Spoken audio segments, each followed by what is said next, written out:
Hello विद्यार्थी मित्रों, आज आप चैप्टर 2 लेक्चर नंबर 4 करीए छे। अगाऊ આપણે વાત કરેલી એ પ્રમાણે આ ચેપ્ટરમાંથી 2 કે 3 MCQ પૂછાતા હોય છે અને આખું ચેપ્ટર 1 અને 2 એ આખું સ્થિત વિદ્યુત શાસ્ત્ર છે, ઇલેક્ટ્રોસ્ટેટિક્સ. એમાંથી એ એવરેજ 1 થી લઈને 3 સુધીના ક્વેશ્ચન પૂછાતા જ હોય છે. તો આજનો પહેલો ક્વેશ્ચન છે, આકૃતિ પ્રમાણે પહેલા 2 માઇક્રોફેરેડેના કેપેસિટરને બેટરી વડે ચાર્જ કરવામાં આવે છે. અહીંયા આપણે જે એસ છે એને એક સાથે જોડીએ એટલે એ બેટરી સાથે કનેક્ટ થાય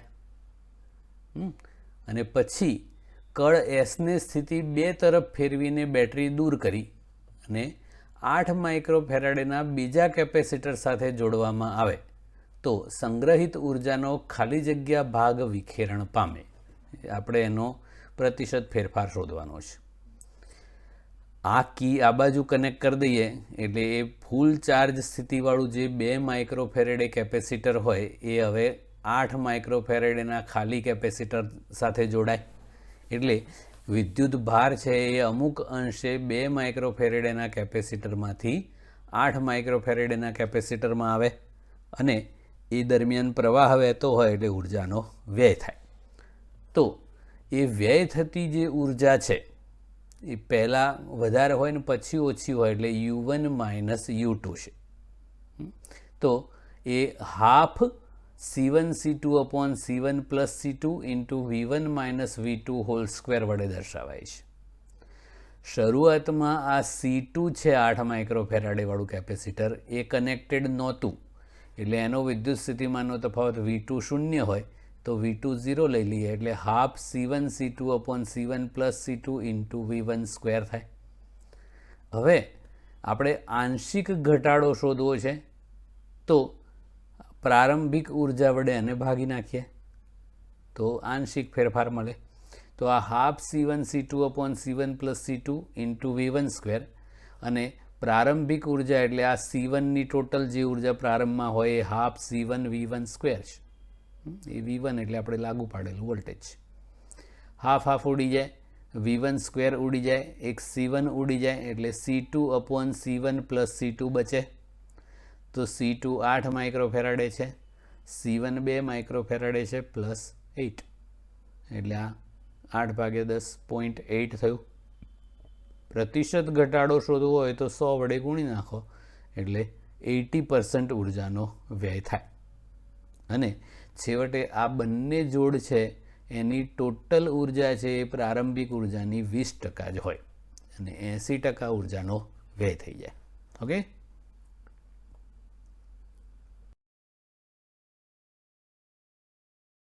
એક થોડોક મોટો MCQ છે, બરાબર ધ્યાન આપજો. નીચેની ગોઠવણમાં સમાંતર પ્લેટોની વચ્ચે 4ને બદલે એક જ ડાયઇલેક્ટ્રિક માધ્યમ મૂકવામાં આવે તો કેપેસિટન્સ યથાવત રહેતું હોય તો ડાયઇલેક્ટ્રિક અચળાંક કે નીચેનામાંથી કયા સમીકરણનું પાલન કરે? તો મિત્રો અહીંયા અલગ અલગ 4 ડાયઇલેક્ટ્રિક ટુકડા મૂક્યા છે, K1 K2 K3 અને K4 ડાયઇલેક્ટ્રિક અચળાંકવાળા. એના બદલે આખાની વચ્ચે કે ડાયઇલેક્ટ્રિક અચળાંકવાળો કોઈ સિંગલ ટુકડો મૂકવામાં આવે ડાયઇલેક્ટ્રિક પદાર્થ તો એ સ્થિતિમાં કેપેસિટન્સ અને આ 4 ટુકડા હોય એવી સ્થિતિનું કેપેસિટન્સ સરખું હોય તો કેનું સૂત્ર K1 K2 K3 અને K4 સ્વરૂપે શું થાય એ કરવાનું છે. તો અહીંયા 3 સરખા ભાગે ટુકડા મૂક્યા છે તો ક્ષેત્રફળ દરેકનું 1/3 એટલે A/3 થાય. અને આમ વિચારો તો 2 પ્લેટ વચ્ચેનું અંતર D હોય તો આટલી જાડાઈ અથવા 2 પ્લેટ વચ્ચેનું જે ડાયઇલેક્ટ્રિકની સાઇઝ છે એ D/2 થાય. આની પણ D/2, આની પણ D/2, આની પણ D/2. આનું ક્ષેત્રફળ ચોથાનું આખું થાય A. ઓકે, તો એ પ્રમાણે આપણે દરેકના કેપેસિટન્સ શોધી કાઢીએ. પહેલાં આ ભાગનું C1 શોધી કાઢીએ. તો K1 એપ્સિલોન 0 ક્ષેત્રફળ A/3 અપોન અંતર D/2. K1 epsilon 0 A/3 upon D/2. આ K1 ડાય ઇલેક્ટ્રિક અચળાંકવાળો પદાર્થ છે એટલે ગુણ્યા કે આવે. આપણે કે એપ્સિલોન 0 એ બાય ડી કરીએ ને એવું, તો અહીંયા K1 epsilon 0 A/3 upon D/2. આ 2 ઉપર જતું રહે, 3 નીચે, તો 2/3 K1 એપ્સિલોન 0 A/D. જો આ બે પ્લેટો વચ્ચે કમ્પ્લીટલી શૂન્યાવકાશ હોય તો કેપેસિટન્સ એપ્સિલોન 0 A/D થાય. એને આપણે C નામ આપી દીધું આવું. તો આ 2/3 K1C.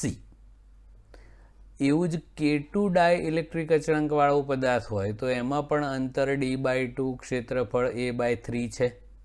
તો આની જેમ જ C2 પણ આવું થાય, 2/3 K2C. એવું આનું કરો તો 2/3 K3C. તો આ 3 કેપેસિટર C1, C2, C3 આ ટાઈપના થઈ ગયા. આ C1, C2 અને C3. આની વાત કરીએ C4, તો K4 એપ્સિલોન 0, ક્ષેત્રફળ આખું એટલે A અને અંતર D/2. K4 એપ્સિલોન 0, ક્ષેત્રફળ આખું A અને અંતર D/2. 2 ઉપર લઈ જઈએ તો 2K4 એપ્સિલોન 0 A/D, અને આ એપ્સિલોન 0 A/D ને આપણે C નામ આપ્યું એટલે C કહી દઈએ. ઓકે, હવે અહીંયા જુઓ તો આ C1, C2, C3 છે એ 3 સમાંતરમાં જોડેલા છે, અને એ સમાંતર જોડાણ સાથે આ C4 છે એ શ્રેણીમાં જોડેલું કહેવાય. તો એકચ્યુઅલી આ 4 કેપેસિટરોનું જોડાણ છે. એમાંના C1, C2, C3 એકબીજા સાથે સમાંતર છે, અને એ સમાંતર સાથે આ C4 છે એ શ્રેણીમાં છે. તો આનો સમતુલ્ય પરિપથ કેવો થાય એ કરીએ જુઓ.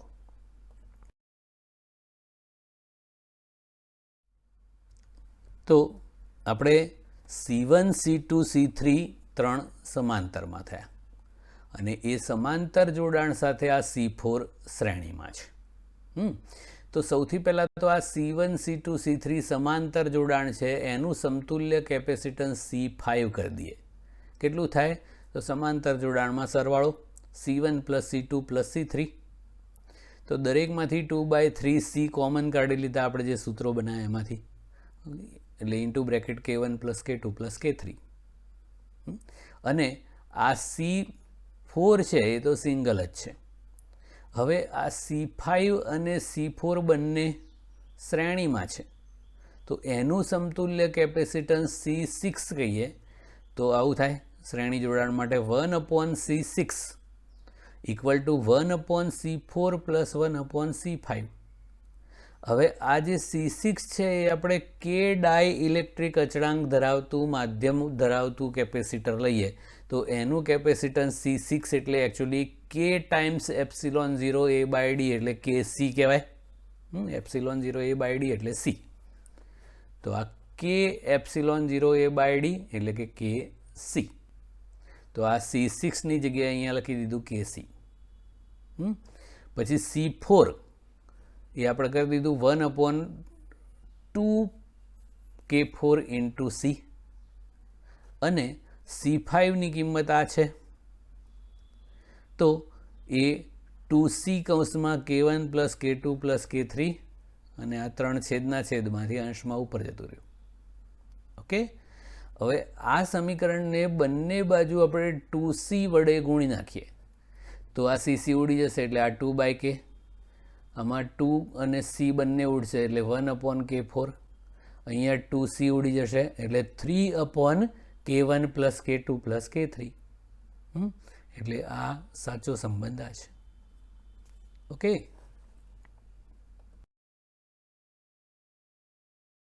હવે એક સિમ્પલ MCQ છે. નીચે દર્શાવેલ આકૃતિઓમાં દર્શાવેલા સમસ્થિતિમાન પૃષ્ઠો ધરાવતા 4 અલગ અલગ વિસ્તારોમાં આપેલ ધન વિદ્યુત ભારને બિંદુ A થી બિંદુ B પર લઈ જવામાં આવે ત્યારે હવે કાર્ય કેવું હોય એ શોધવાનું છે. આપણે કોઈ Q વિદ્યુત ભાર છે એને A થી B લઈ જવો છે. તો આપણને કાર્યનું સૂત્ર ખબર છે, કાર્ય W = ΔV × Q, અને અહીંયા ΔV એટલે વિદ્યુત સ્થિતિમાનનો તફાવત કરવો પડશે. તો પહેલા કેસમાં વિદ્યુત સ્થિતિમાનનો તફાવત VB - VA એટલે 40 - 20 એટલે 20 વોલ્ટ. આ કેસમાં VB માઇનસ VA એટલે 40 માઇનસ 20 વોલ્ટ. આ કેસમાં VB માઇનસ VA એટલે 40 માઇનસ 20 એટલે 20 વોલ્ટ. આ કેસમાં VB માઇનસ VA એટલે 40 માઇનસ 20 એટલે 20 વોલ્ટ. તો દરેક કેસમાં આ જે વિદ્યુત સ્થિતિમાનનો તફાવત ડેલ્ટા V છે, VB માઇનસ VA, એ બધામાં 20 વોલ્ટ એક સરખો જ છે. તો દરેકમાં Q તો એક જ લઈ જવાનો છે, Q, અને ડેલ્ટા V બધામાં 20. તો દરેક કેસમાં કરવું પડતું કાર્ય Q ગુણ્યા 20, Q ગુણ્યા 20, બધામાં ચારે ચારમાં સરખું જ હોય. એટલે જવાબ આ છે કે ચારેય કિસ્સાઓમાં થતું કાર્ય સમાન હશે. એટલે સમસ્થિતિમાન પૃષ્ઠના આકાર કેવા છે એ મહત્વનું નથી. એક સમસ્થિતિમાન પૃષ્ઠ પરથી બીજા સમસ્થિતિમાન પૃષ્ઠ પર જઈએ તો વિદ્યુત સ્થિતિમાનનો તફાવત કરો એ એકમ ધન વિદ્યુત ભારને લઈ જવા માટે કરવું પડતું કાર્ય કહેવાય, અને એના ગુણ્યા Q કરો એટલે Q વિદ્યુત ભારને લઈ જવા માટે કરવું પડતું કાર્ય થાય. ઓકે.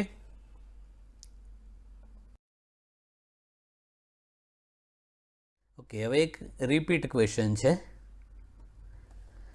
એક કેપેસિટરને બેટરીની મદદથી ચાર્જ કર્યા બાદ તેને બેટરીથી અલગ કરી બીજા એટલા જ કેપેસિટન્સવાળા વિદ્યુતભાર વિહીન કેપેસિટર સાથે સમાંતરમાં જોડી દેતા તંત્રની વિદ્યુત સ્થિતિ ઉર્જા. જો આમાં આખા તંત્રની પૂછી છે, એટલે બંને કેપેસિટરોની ટોટલ. તો પહેલાં સિંગલ કેપેસિટર હોય, બેટરીથી જોડીને ફૂલ ચાર્જ કરીએ તો એ કેપેસિટરની ઉર્જા થાય Q²/2C. ઓકે. પછી એને ખાલી કેપેસિટર સાથે જોડો સેમ સાઇઝના, એટલે પહેલાં ફૂલ ચાર્જ કેપેસિટરમાંથી વિદ્યુત ભાર બીજા કેપેસિટરમાં જાય, અને સમાન કેપેસિટન્સવાળા કેપેસિટર્સ છે એટલે બેમાં અડધો અડધો વિદ્યુત ભાર થઈ જાય. તો હવે બેટરીથી અલગ કર્યા પછી ખાલી કેપેસિટર સાથે જોડીએ તો આખા તંત્રની કુલ ઉર્જા, એટલે પહેલાંની વત્તા બીજાની, તો હાફ. હવે વિદ્યુતભાર અડધો થઈ ગયો એટલે Q/2/C. એવું બીજાનું પણ થઈ ગયું, હાફ વિદ્યુતભાર અડધો છે એની પર નવો આવે Q/2/C. બંને કેપેસિટન્સ સરખા હોય તો જ આવું કરવું પડે. ઓકે. તો આને આપણે Q²/4 લખીએ તો આ 1/4 Q²/2C હે ને. એવું આનું પણ 1/4 અને આ Q²/2C. પણ આ Q²/2C એટલે તો પ્રારંભિક ઉર્જા સિંગલ કેપેસિટરની હતી એ જ. તો આ U/4 થાય. પ્રત્યેક કેપેસિટરની ઉર્જા કીધી હોય તો U/4. આખા તંત્રની કીધી હોય એટલે બંને કેપેસિટરની, તો આ બેનો સરવાળો કરો એટલે U/2. ઓકે. તો આમાં 3 MCQ આપણે વાત કરી હતી આગળ, કે પહેલાં તો એવું પૂછ્યું હોય કે પ્રત્યેક કેપેસિટરની ઉર્જા કેટલી થાય, તો U/4. બીજો ઓબ્જેક્ટિવ એવું પૂછે કે આખા તંત્રની ઉર્જા કેટલી થાય, તો આ U/2. અને એવું પૂછે કે કેટલી ઉર્જાનો વ્યય થાય, તો U/2 બચી, એનો મતલબ U/2નો વ્યય થાય. ઓકે. એટલે અગાઉની ઉર્જા કરતાં આમાં અડધી ઉર્જા થઈ જાય. 1/2 ગણી એટલે અડધી.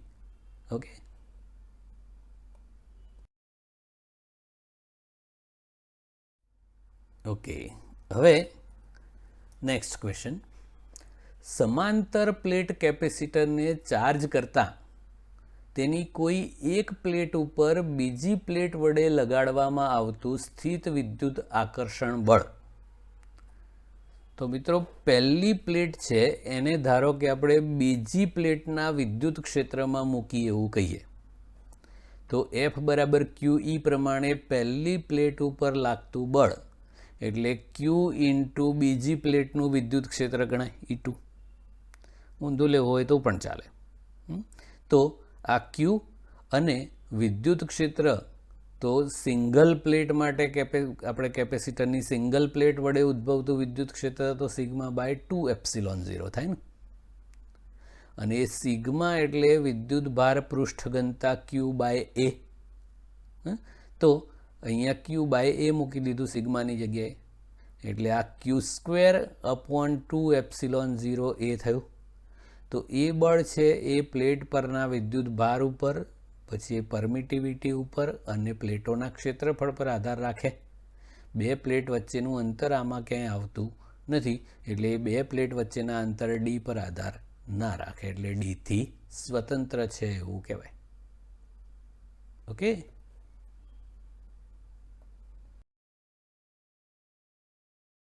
મિત્રો, હવે 2020ની એક્ઝામમાં જે ક્વેશ્ચન્સ પૂછાયેલા એની વાત આવે.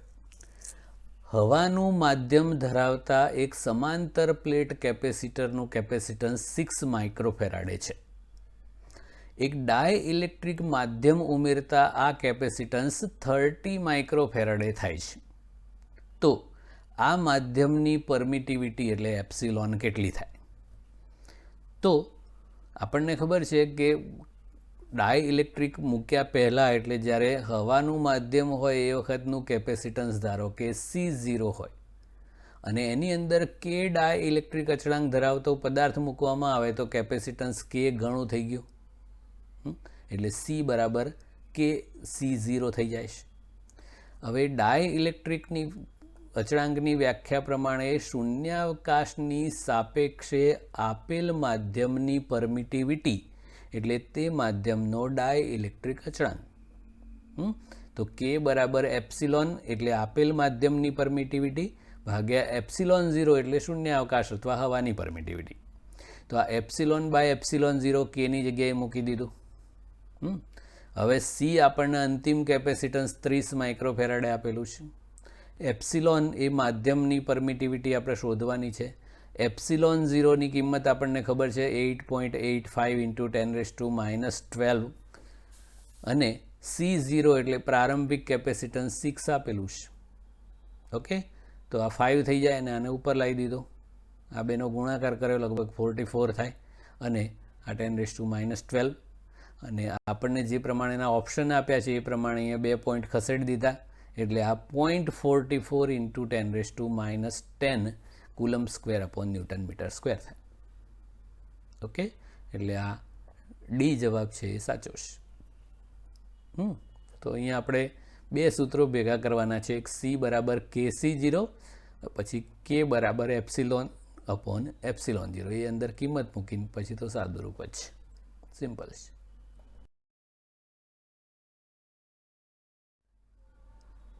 ઓકે, આ પણ 2020માં પૂછાયેલો છે. એક ટૂંકા વિદ્યુત દ્વિધ્રુવી એટલે વિદ્યુત ડાયપોલ, એની ચાક માત્રા એટલે dipole moment 16 × 10⁻9 coulomb into metre છે. આ દ્વિધ્રુવીમાં અક્ષ સાથે 60 ડિગ્રીનો ખૂણો બનાવતી એક રેખા ઉપર આ દ્વિધ્રુવીના કેન્દ્રથી 0.6 મીટર અંતરે રહેલા એક બિંદુ પર આ દ્વિધ્રુવીના કારણે લાગતું અથવા તો ઉદ્ભવતું વિદ્યુત સ્થિતિમાન ખાલી જગ્યા છે. તો આપણને ખબર છે કે વિદ્યુત ડાયપોલથી અક્ષ સાથે થીટા ખૂણો બનાવતી દિશામાં આર અંતરે વિદ્યુત સ્થિતિમાન આ રીતે અપાય છે KP cos θ upon R².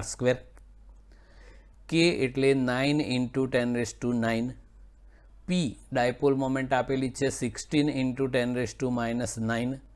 Theta 60 degree આપ્યું છે એટલે cos 60 1/2 થાય અને અંતર 0.6 મીટર આપ્યું છે એનો સ્ક્વેર એટલે 0.6 નો સ્ક્વેર. બસ પછી આનું સાદુરૂપ આપી દીધું તો એ 72 થયું. આ બે ઉડી જશે અને પછી આ cos 60 એટલે 1/2 છે એટલે આ 8 × 9 એટલે 72 અપોન 0.36 એટલે 200 વોલ્ટનો વિદ્યુત સ્થિતિમાન મળે. સિમ્પલ છે.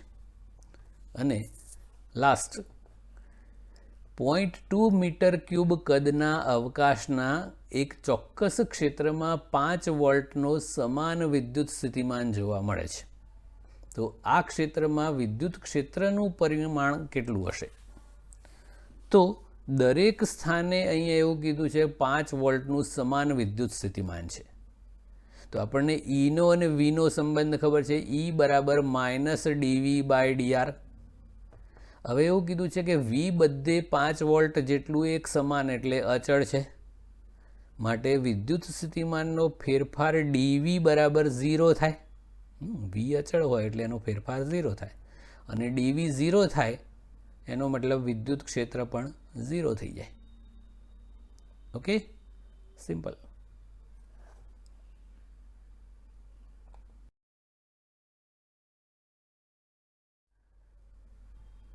જે વિદ્યાર્થી મિત્રોએ હજુ આ નીટ સોલ્યુશનની બુક ખરીદી ના હોય એ વહેલી તકે ખરીદી લો. જો બુક સ્ટોર ખુલ્લા ના હોય તો તમે એમેઝોન પરથી પણ મંગાવી શકો છો. મેં એ એમેઝોનની જે લિંક છે એ ડિસ્ક્રિપ્શનમાં આપેલી જ છે. અને હવે આ 2020નું પેપર પણ અંદર એડ થઈ ગયું છે, એટલે 33 યર્સનું સોલ્યુશન તમને મળશે 2020 સુધીનું. એટલે નવી એડિશન તમને મળી જશે. તો વહેલી તકે આ બુક ઓર્ડર કરી દો, તો આપણા MCQની જે સિરીઝ છે એ સારી રીતે તમે તૈયાર કરી શકો. ઓકે.